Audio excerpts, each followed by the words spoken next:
Gostaria de convidar você então a abrir a sua Bíblia lá em Efésios. Nós estamos estudando a carta de Paulo aos Efésios. Hoje nós estaremos vendo do capítulo 2, do verso 1 até o verso 5. Efésios 2, de 1 a 5. Na semana passada a gente viu um pouquinho sobre a oração de Paulo pelos crentes ali, pelos crentes em Éfeso. E percebemos aquilo que Paulo pede para que aqueles irmãos, aquelas pessoas que haviam se convertido, não somente ficassem ou ficassem estagnadas ali na conversão, mas que elas começassem a crescer na sua vida espiritual, conhecendo o poder de Deus que havia atuado na vida deles, conhecendo a sabedoria que Deus nos permite ter, fazendo com que a gente realmente entendesse a nossa herança futura, aquilo que Deus tem prometido para cada um de nós, quando chegar o momento de encontrar com Ele. Tudo isso, Paulo está orando por aqueles crentes, pedindo para que realmente eles começassem, que o Espírito Santo abrisse a mente deles, para que eles pudessem entender tudo isso. E aí então vem o capítulo 2, e parece que a coisa muda. Paulo muda um pouquinho a chave ali, e o assunto que ele vai tratar é, de uma certa forma, uma coisa que confronta a nossa vida no dia a dia. É importante, sim, nós conhecermos o poder de Deus. É extremamente importante nós reconhecermos aquilo que Deus fez por cada um de nós e sabermos aquilo que Deus ainda vai fazer por cada um de nós. Isso é muito bom e isso muitas vezes enche o nosso coração de alegria, a nossa vida de esperança, e aí a gente fica bastante até animado com essas coisas todas. Só que daí Paulo vem e joga um balde de água bem gelada numa manhã bem fria como a gente está hoje. Porque ele, nesse capítulo 2, esse início de capítulo, ele nos lembra de algumas situações das quais nós precisamos estar bem atentos. Lembra que Paulo não está escrevendo essa epístola, essa carta, a princípio ele está pensando na vida daqueles que haviam já entregado a sua vida para Jesus. Ele já estava escrevendo visando os crentes daquela época. E aí você olha para esse texto e fala, mas então por que ele está escrevendo? Parece que ele está escrevendo sempre a mesma coisa. Mas são alguns alertas que Paulo coloca e dos quais nós precisamos pensar a cada dia em nossa vida. Efésios capítulo 2, a partir do verso 1, diz o seguinte: vocês estavam mortos em suas transgressões e pecados, nos quais costumavam viver, quando seguiam a presente ordem deste mundo, e o príncipe do poder do ar, o espírito que agora está atuando nos que vivem na desobediência. Anteriormente, todos nós também vivíamos entre eles, satisfazendo as vontades da nossa carne, seguindo os seus desejos e pensamentos. Como os outros, éramos por natureza merecedores da ira de Deus. Todavia, Deus, que é rico em misericórdia, pelo grande amor com que nos amou, deu-nos vida com Cristo, quando ainda estávamos mortos em transgressões. Pela graça, vocês são salvos. Que texto interessante, que texto tão duro, talvez, de meditarmos, principalmente num dia como hoje, quando nós vamos participar da mesa do Senhor. E eu falo que não existe coincidência entre as coisas. Talvez seja o momento do qual nós precisamos avaliar e repensar aquilo que nós cremos, para aí sim participarmos da mesa do Senhor, da Santa Ceia. Algumas vezes nós nos contentamos em ouvir sobre Jesus, a falar sobre Jesus e até mesmo a conhecer muito sobre aquilo que a Bíblia fala sobre Ele. Mas será que a gente pode olhar para a nossa vida e conseguir ver uma diferença que Ele fez em cada um de nós? E basicamente é isso que Paulo está falando, está mostrando para os crentes ali. Paulo começa no verso 1 dizendo que estávamos mortos em pecados e delitos. Ele está falando para todos eles. Não havia ninguém que estava reunido naquela igreja, não há ninguém reunido aqui que não passou por essa condição de morto. A condição de alguém que realmente está completamente afastado da presença do Senhor. E quando a gente pensa nessa ideia de morto, eu gostava muito de um professor do seminário lá, que a gente trabalhava junto, e algumas vezes na comunidade, onde a gente ia fazer evangelismo na época, alguns seminaristas ficavam muito empolgados quando alguém começava a frequentar a igreja. E aí o seminarista, naquele ímpeto de querer ajudar, de querer integrar a pessoa, chegava e falava assim, olha, vou colocar fulano para poder louvar. Ou eu vou colocar fulano para poder orar ou fazer qualquer coisa parecida. E esse professor, com muita sabedoria, a primeira coisa que ele falava, olha, morto não louva, morto não ora. Ou seja, tem até agora um filme que saiu, né? Morto não fala. Como que alguém morto pode estar perto de Deus? Como que alguém que está morto em seus delitos e pecados pode estar na presença de Deus? E isso é uma coisa complicada para nós, porque a gente não entende muito bem essa ideia de que nós estávamos mortos. Porque nós nascemos, como hoje nós apresentamos a pequena Alícia, uma criança, né, que ganhou vida, que está entre nós, e nós pensamos da mesma forma, não, eu nunca fui morto, eu nasci, uma vez que eu nasci, eu nunca experimentei um ataque do coração do qual eu fiquei morto.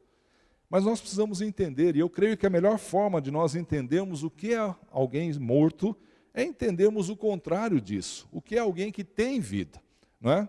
E nós podemos perceber isso em alguns textos, lá em João, no capítulo 17, o verso 3, ele diz assim, esta é a vida eterna, que te conheçam, o único Deus verdadeiro e a Jesus Cristo a quem enviaste. Ou seja, vivo é somente aquele que conhece a Deus e conhece a Cristo a quem Deus enviou. E meu irmão, conhecer aqui nesse texto não significa que você ouviu falar dele. Significa sim você ter um relacionamento íntimo e pessoal com Deus e com Cristo. Então isso é uma das coisas das quais nós temos que pensar, bom, realmente eu estou vivo, eu conheço a Deus de fato, eu já tive uma experiência com Ele, um encontro pessoal com Ele, ou eu ainda estou morto? Estou como um zumbi, vivendo, mas sem destino. 1 João, no capítulo 5, verso 12, fala basicamente a mesma coisa. Quem tem o Filho tem a vida, quem não tem o Filho de Deus não tem vida. Ou seja, dito isso, a gente pode então entender o que é que Paulo quer dizer quando ele diz que nós estávamos mortos em nossos delitos e pecados. Ele não está dizendo que nós estávamos mortos porque nós pecávamos. Ele está dizendo que nós pecávamos porque nós estávamos de fato mortos. Nós não tínhamos comunhão com Deus, nós não conhecíamos a Deus, nós não podíamos saber aquilo que Deus quer, porque nós não poderíamos nem chegar perto desse Deus em santidade. Estar morto, na verdade, é estar longe de Deus. É desconhecê-lo, não ter intimidade com Ele. Como anda a nossa vida? Como anda o nosso relacionamento com Deus? Realmente nós o conhecemos? Nós conseguimos conversar com Ele ou não?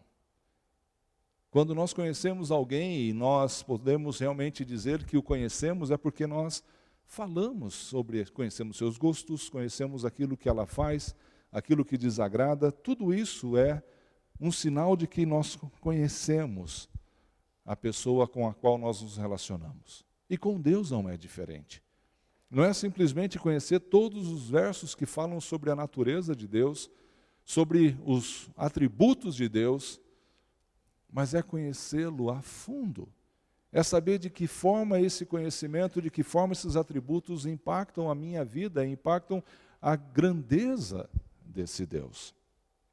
O Dr. Lloyd Jones, ele tem uma frase bem interessante nos livros dele, que fala sobre as leis da afinidade.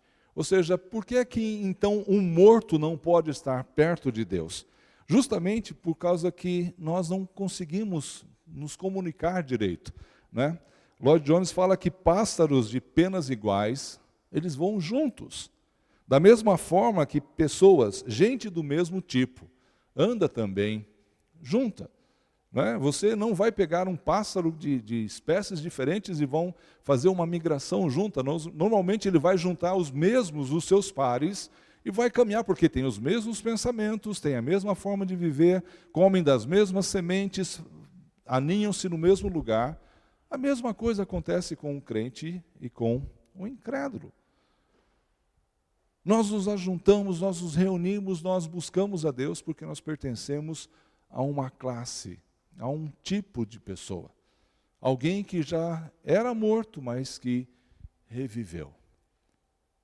Ao contrário disso, aqueles que ainda estão nessa situação de desconhecimento do amor de Deus, um desconhecimento de Deus, um afastamento de Deus, não pode ter comunhão com Ele.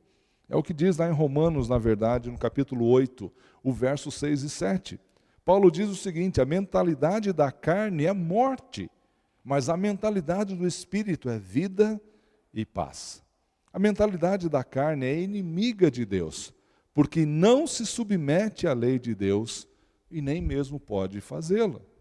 Ou seja, a nossa vida, as nossas ações, aquilo que nós fazemos, mostra a quem nós servimos, com quem nós andamos, mostra a qualidade, a espécie que nós somos. E é uma coisa que nós devemos pensar a cada dia das nossas vidas, será que eu estou andando com os vivos? Eu continuo andando com aqueles que ainda estão mortos, ainda com aqueles que não conhecem a Deus. E é interessante no verso 2, continuando esse texto, que Paulo, ele não só fala que todos nós uma vez experimentamos isso, mas ele fala que nós vivíamos em obediência ao inimigo de Deus. Se tem algo que é muito claro e muito óbvio nessa nossa vida, é que nós não temos como servir a dois senhores. Ou seja, ou nós servimos a Deus, ou nós servimos ao inimigo de Deus. Não tem como nós adorarmos ou agradarmos a duas pessoas diferentes, dois deuses, na verdade, diferente. Não é? E a gente pode ver isso de uma forma bem clara lá em Mateus, no capítulo 12, verso 30. É uma ilustração interessante que Jesus faz. Quando ele está falando com os fariseus, eles começam a questionar ali porque ele tinha curado no sábado, por causa de tanta coisa, não é? Querendo achar alguma forma de matar a Cristo, de incriminar a Jesus. E nesse verso ele fala alguma coisa bem interessante. Ele fala que aquele que não está comigo, está contra mim. E aquele que comigo não ajunta, espalha. Muitas vezes a gente usa isso para falar daquelas pessoas que estão sendo oposição, e é na verdade aquilo que o texto fala ali. Na verdade, os fariseus estavam fazendo oposição ao ministério de Jesus. Mas por que é que eles faziam tanta oposição ao ministério de Jesus? É porque eles não entendiam quem era Cristo. E nós fazemos a mesma coisa com as nossas ações e atitudes muitas vezes. Algumas vezes nós não aceitamos aquilo que Cristo tem feito, aquilo que Cristo quer fazer, e nos opomos, nos colocamos contra aquilo que Cristo tem ensinado. 1 João, no capítulo 3, verso 8, ele é um pouco mais enfático e trata de uma forma um pouquinho mais dura conosco. Ele fala que aquele que pratica o pecado é do diabo, porque o diabo vem pecando desde o princípio. Por isso o Filho de Deus se manifestou para destruir as obras do diabo. E aí talvez você levante o cabelo agora, fique arrepiado e pensa, mas pastor, então não tem nenhum salvo, porque todo mundo peca. Uma coisa é quando nós pecamos, quando nós realmente ofendemos a santidade de Deus e nos arrependemos disso. Nós falhamos, nós escorregamos muitas vezes nós fazemos algo que sabemos que é errado, mas ainda assim o praticamos, mas isso gera em nós um sentimento ruim. Outra coisa é quando nós decidimos pecar deliberadamente, com vontade, achando que aquilo que nós estamos fazendo realmente não importa, não traz consequência ou nem sequer ofende a santidade de Deus. É contra esse tipo de pecador que João está dizendo aqui. Aquele que pratica, aquele que vive no pecado, aquele que sente prazer no pecado, é do diabo. Pois desde o começo, desde quando diabo é diabo, Satanás é Satanás, ele tem feito isso. E é interessante, lá em Coríntios, Paulo dizendo sobre aquilo que Satanás fez com essa geração. O Deus dessa era cegou o entendimento dos descrentes para que não vejam a luz do Evangelho, da glória de Cristo, que é a imagem de Deus. Sabe que algo que Satanás faz quando nós vivíamos em pecado, quando nós vivíamos obedecendo a ele, era cada vez mais tentar nos afastar da glória de Cristo, da presença de Cristo. E eu quero falar uma coisa para vocês, ele não só fazia isso no passado, quando nós pertencíamos a ele, mas ele continua a fazer isso em nossa vida. Todas as vezes que nós enfrentamos lutas, que nós enfrentamos oposições, muitas vezes Satanás usa algumas dessas lutas para tentar nos afastar da presença de Deus, para tentar nos afastar da gloriosa presença de Cristo e fazer com que a nossa vida não seja tão parecida como nós estamos buscando ser parecidos com Cristo. Ele tenta nos derrubar, ele tenta nos afastar, com todas as forças, fazendo aquilo que realmente o nosso desejo seja de desagradar a Deus muitas vezes. Agora tem um detalhe. Nós não podemos colocar todas as nossas dívidas na conta de Satanás. Nós não podemos jogar nas costas dele aquilo que nós fazemos de errado. Porque ele não nos obriga a pecar. Satanás não nos obriga a pecar, nenhuma doença nos obriga realmente, de fato, a pecarmos contra o Senhor. Nós o fazemos por livre e espontânea vontade. Lembra que eu já comentei com você sobre aquele casal que estava com uma dificuldade lá na comunidade, né? O marido havia traído a esposa e já não era a primeira vez, e eu dei carona para aquela senhora, e no meio da conversa ela falou assim: olha, pastor, o senhor viu como Satanás ele é sem vergonha, como ele é sujo, olha só o que ele fez, meu marido agora me traiu, é culpa de Satanás tudo isso. E antes que eu conseguisse fechar minha boca, a palavra saiu. Eu falei: o problema não é de Satanás, o problema é sem vergonhice de vocês dois. Satanás não o obrigou a pecar. Foi o seu coração longe de Deus, abrindo as portas a cada vez mais para o pecado, que levou ao pecado. Essa culpa não é dele, é sua. A culpa do pecado não é de Satanás, é nossa. Ele talvez mostre as oportunidades e nós resolvemos, nós decidimos ceder ou não. Mas Paulo também fala que, no verso 3, que nós satisfazíamos os desejos da nossa carne e da nossa mente. Isso é algo que nós temos que pensar um pouquinho, e talvez é aí onde a gente possa avaliar a nossa vida. Quando a gente pensa nesses desejos da carne, nesses desejos da mente, a gente tem que entender que Paulo não está falando nada diferente daquilo que nós vivemos no nosso dia a dia. O que é que são esses desejos da carne? O que é que são esses desejos da mente? Quando nós pensamos na nossa carne, quando nós pensamos, por exemplo, no alimento, ontem nós tivemos um encontro de casais e foi um tempo muito jóia. Eu queria que vocês tivessem visto a mesa que foi colocada, cada um trazendo um pouquinho de cada coisa. Aquela mesa estava cheia, não tinha espaço para colocar mais nada. De todo tipo de alimento tinha lá. E aí você fala, puxa, pastor, mas então se eu não posso ceder essas coisas, eu estou em pecado, porque eu estou comendo tudo aquilo. Não, Deus deu alimento para nós nos alimentarmos. Ele deu essas coisas para nós, deu trabalho para cada um de nós, para trabalharmos, para investirmos, para passarmos o nosso tempo, tudo isso Deus fez.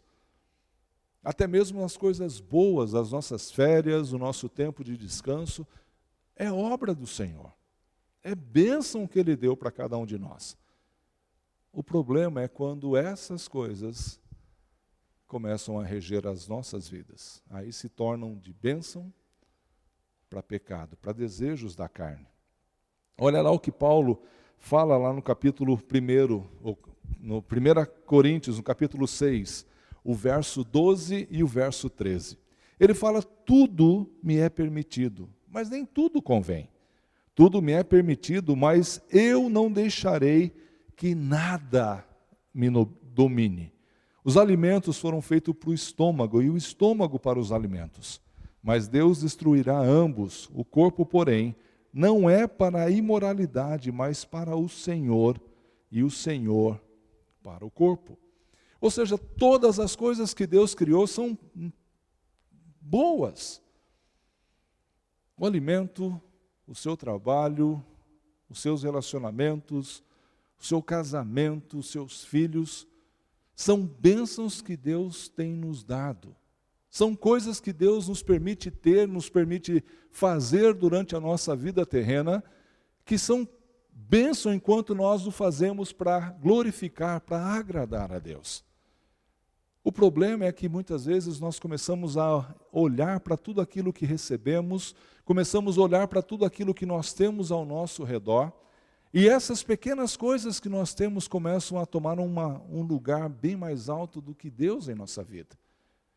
Começamos a amar muito mais essas coisas do que amar aquele que deu essas coisas para nós. Nós começamos a buscar muito mais as mãos de Deus do que o Deus que nos deu essas coisas. E aí sim, os nossos desejos da carne nos afastam de Deus. É o que João diz lá na primeira carta dele, no capítulo 2, o verso 15 e o verso 16. Ele fala, não amem o mundo, nem o que nele há. Porque se alguém amar o mundo, o amor do Pai não está nele. Pois o que há no mundo, a cobiça da carne, a cobiça dos olhos, a ostentação dos bens, não provém do Pai, mas do mundo. Pastor, é errado eu ter recurso, é errado eu ter dinheiro. Não, não é errado. Desde que o amor a esse dinheiro não seja maior do que o seu amor ao Pai. Pastor, mas é errado eu tirar férias? Não, não é errado você tirar férias, é bênção do Senhor, desde que o seu tempo de descanso não seja mais importante do que o seu tempo de devoção ao Senhor. Pastor, é errado eu gostar da minha família, querer estar perto da minha família? Não é errado. Se o seu amor ao Senhor é maior do que o seu amor pela sua família. O problema dos desejos da carne, a maneira como nós vivíamos no nosso passado, era que essas coisas eram mais importantes para nós do que a presença de nosso Deus, do que a presença daquele que nos salvou.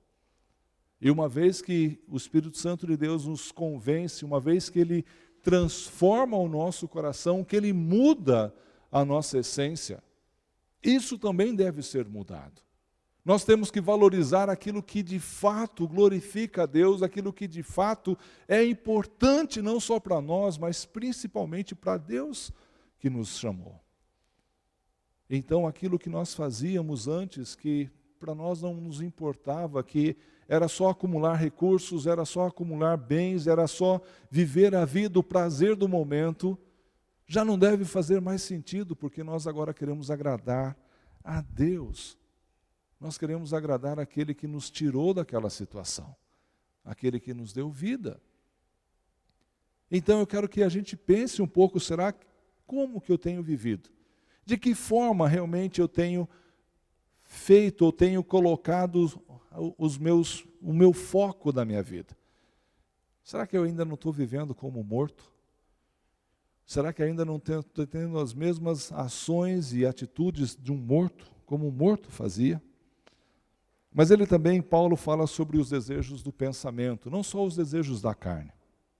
E isso é algo que também nós precisamos cuidar.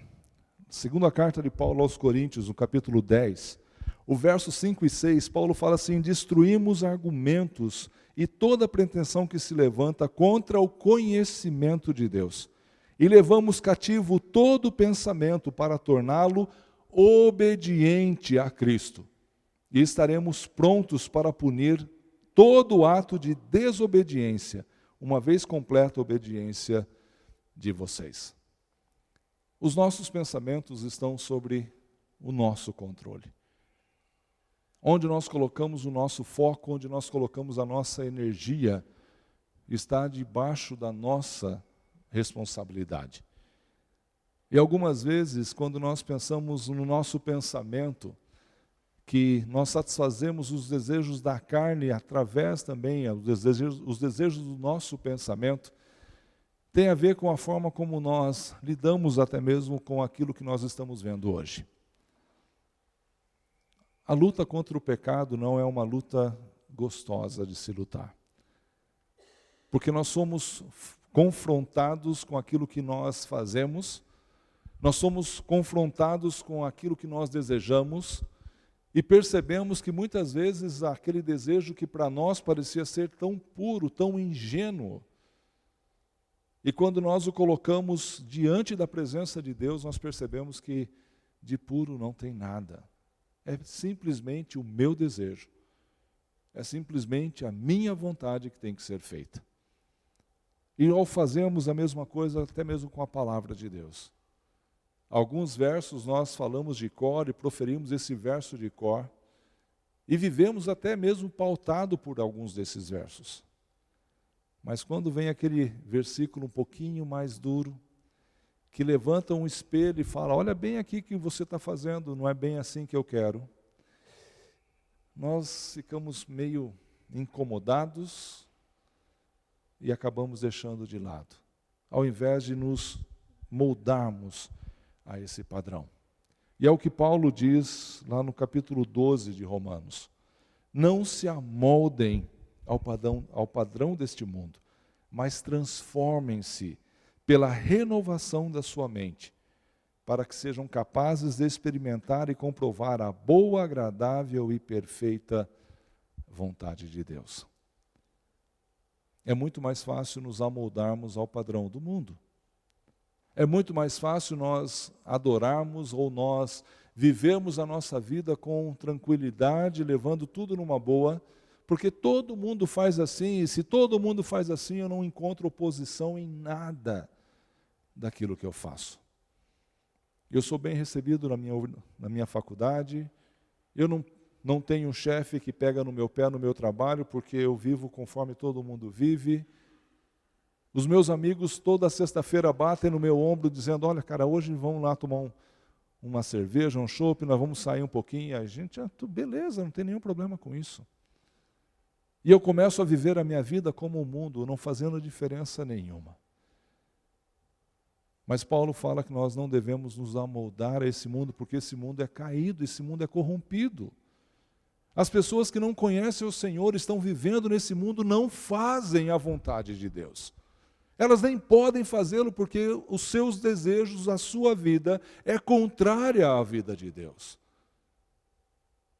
Então, se você foi um dia desperto, se um dia você teve um encontro pessoal com Cristo, a sua vida vai ser diferente e vai incomodar as pessoas que estão ao lado. Vai ser diferente porque a sua ação, a sua atitude, o seu pensamento é diferente do pensamento das outras pessoas. E é aí onde que nós devemos pensar antes de nós participarmos da ceia. Será que as pessoas podem olhar para mim e ver diferença na minha vida? Será que eu posso olhar para mim e encontrar em mim diferença daquilo que eu era, daquilo que eu sou hoje? Será que os meus pensamentos, as minhas ações, os meus desejos são os mesmos de antes de conhecer a Cristo? Gálatas, Paulo escrevendo aos Gálatas, no capítulo 5, O verso 16 e 17, Paulo fala uma verdade muito forte em relação à nossa vida no Espírito. Ele fala, por isso digo, vivam pelo Espírito e de modo nenhum satisfarão os desejos da carne. Pois a carne deseja o que é contrário ao Espírito, e o Espírito o que é contrário à carne. Eles estão em conflito um com o outro, de modo que vocês não fazem o que desejam. Será que nós estamos vivendo de acordo com aquilo que o Espírito de Deus quer? Ou aquilo que o nosso Espírito quer? A nossa natureza caída, pecaminosa quer. Lembra que nós viemos desse lugar. Lembra que todos nós, independente do tempo que você aceitou a Cristo, ou dependente do tempo que você viveu na igreja ou fora dela, tínhamos essa mesma natureza, a natureza caída, pecaminosa, e nós ainda a temos. O Espírito Santo, ele mudou, ele transformou a nossa vida, mas ainda estamos vivendo num corpo pecaminoso. Ainda somos influenciados por esses desejos que nós experimentamos do passado. Você que já morou fora do país, você que já experimentou morar em lugar diferente, você que lembra do seu tempo de infância, com certeza você vai lembrar de alguns aromas, de alguns sabores, de alguma coisa que remete você ao passado. Tinha algumas comidas que a minha avó fazia e minha mãe, quando a gente morava lá no sítio, que até hoje eu consigo até sentir até o gosto daquele alimento, mesmo passando 20 e poucos anos sem comer. É aquilo que está lá dentro, que ainda fica. Algumas coisas acontecem da mesma forma com a nossa vida em relação ao pecado. O Senhor Deus nos transformou, o Senhor Deus realmente nos deu liberdade para vencermos o pecado, mas ainda tem aquele resquíciozinho no nosso coração que nos lembra daquilo que nós praticávamos no passado.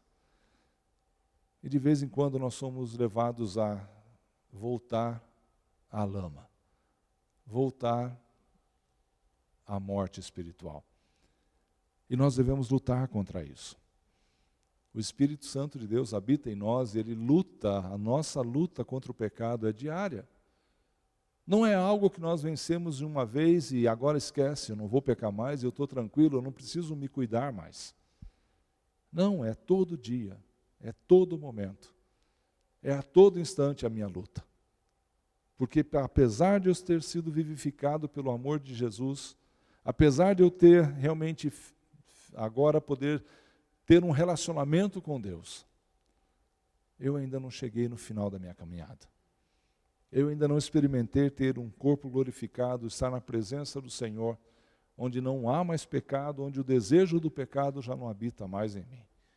Então é importante que nós pensemos nisso. E o que Paulo fala ainda no verso 3, e é uma coisa que nós precisamos estar alertas hoje, é que todos nós, o nosso destino, era a ira de Deus sobre cada um de nós. Antes de nós participarmos da mesa do Senhor, nós precisamos entender essa verdade em nossa vida.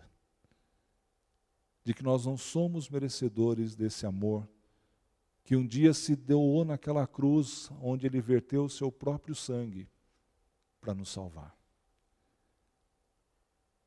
Nós não somos merecedores disso. Algumas vezes nós achamos que nós merecemos alguma coisa. Porque a nossa natureza pecaminosa ainda está lá e aquele que não conhece a Deus consegue olhar para a própria vida e se justificar dizendo, mas olha, eu não sou tão ruim assim. Eu não faço coisas tão tenebrosas como você está falando, pastor. Eu sou uma pessoa boa. Eu vivi a minha vida toda ajudando pessoas, levando uma vida moralmente correta, sendo uma pessoa íntegra. Como o Senhor está dizendo que todos nós merecemos a ira de Deus? E até nós, como crentes, quando nós falamos que todo mundo merece a ira do Senhor, muitos crentes arrepiam a espinha.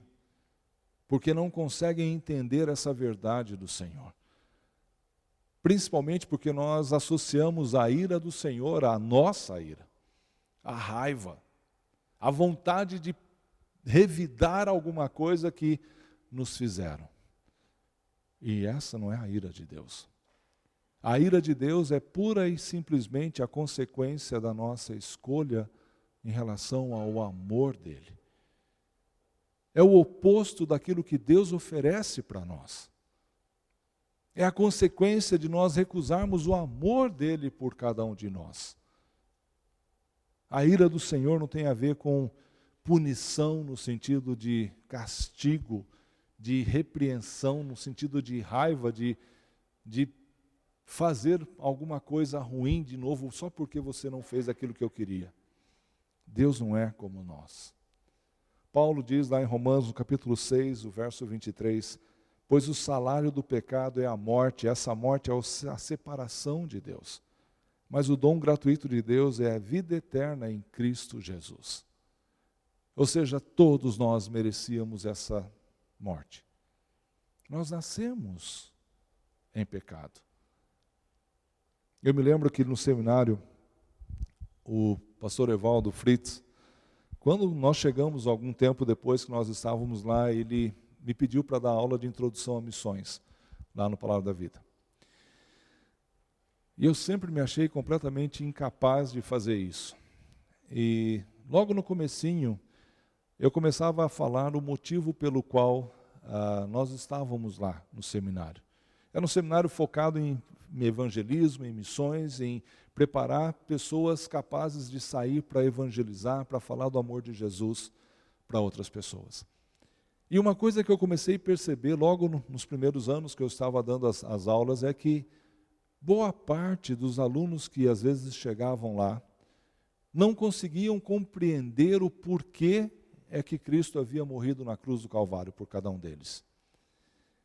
Então eu comecei na primeira aula que nós tínhamos, eu perguntava para aqueles alunos, eu falava, olha, vocês podem relembrar, vocês podem me dizer por qual pecado Cristo teve que morrer na cruz por cada um de vocês?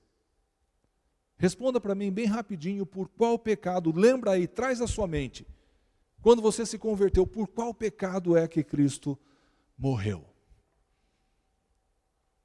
E era interessante que uma boa parte desses alunos ficava pensando e não conseguia sequer saber que, na verdade, não é pelos atos que eu cometi que Cristo morreu.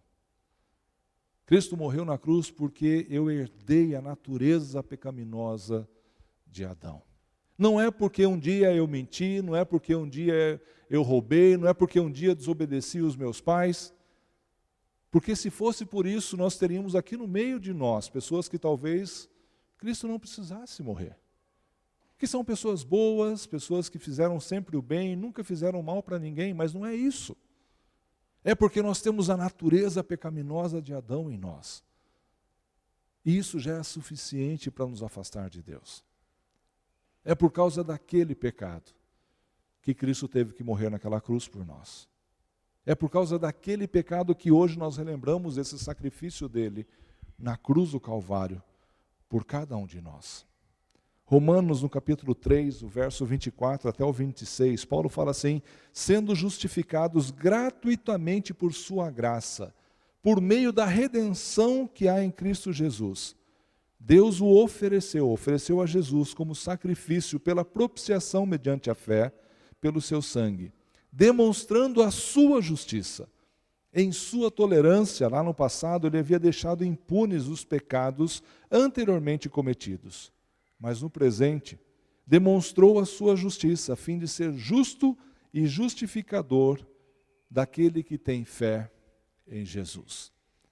É por causa dessa justiça de Deus é que Cristo veio e morreu naquela cruz do Calvário por nós. É por isso que nós estamos reunidos aqui nessa manhã. É por isso que a minha luta contra o pecado deve ser algo forte em mim. É por isso que a minha autoavaliação em relação ao pecado tem que ser algo presente a cada dia na minha vida. E no verso 4 e 5, Paulo fala a graça de Deus, ele mostra sobre a graça de Deus. Ele fala por causa do amor de Deus é que nós obtivemos a salvação.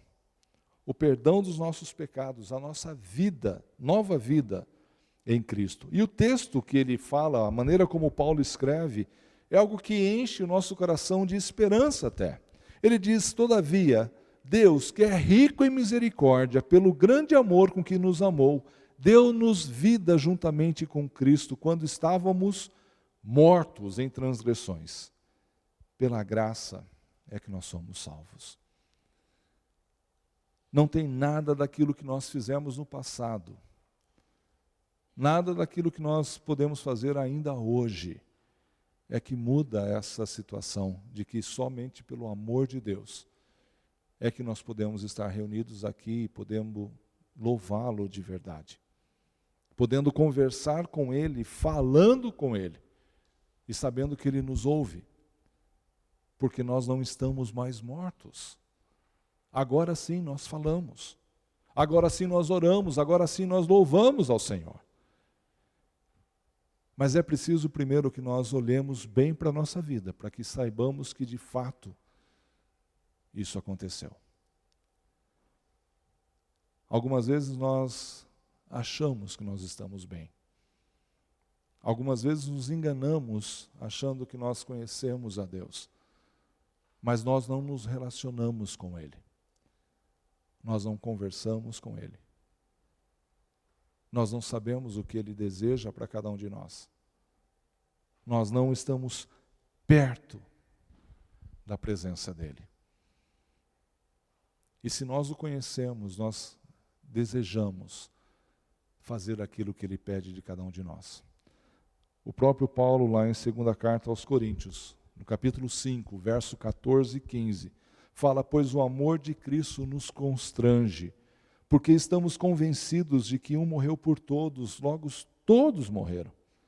E Ele morreu para que todos, para aqueles que vivem, já não vivam mais para si mesmos, mas para aquele que por eles morreu e ressuscitou. Você tem vivido para esse Jesus? Você tem buscado viver dessa forma para Deus? Ou a sua vida ainda é a vida do passado? As suas ações, a sua energia é gasta com aquilo que satisfaz somente o seu coração e não o coração de Deus. É algo que nós precisamos pensar e nós precisamos colocar diante da presença do Senhor.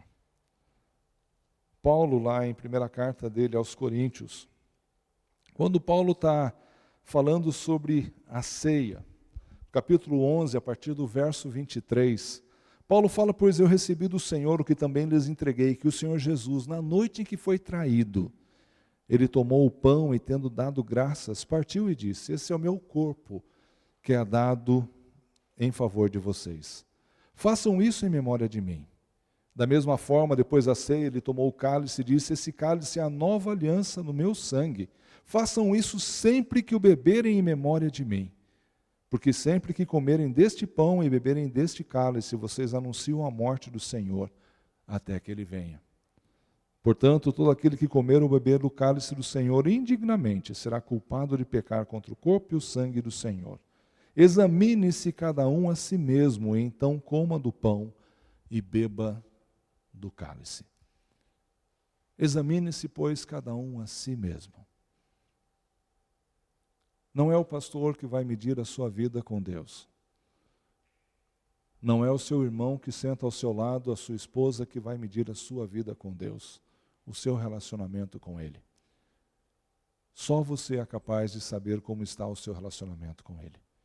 Só você é capaz de saber se a experiência que você teve um dia com Cristo foi real ou não.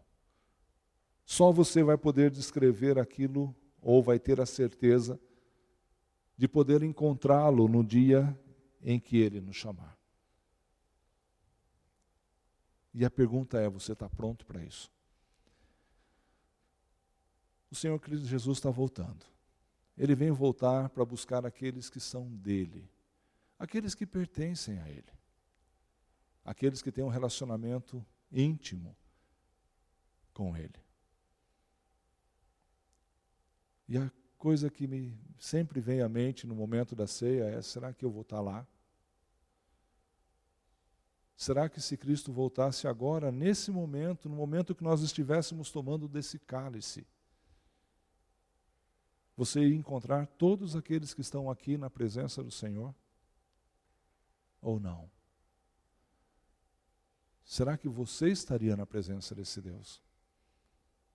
Olhando para a sua vida, olhando para as marcas que você deixa na sua vida, na vida de outras pessoas com seu testemunho, como você está diante de Deus?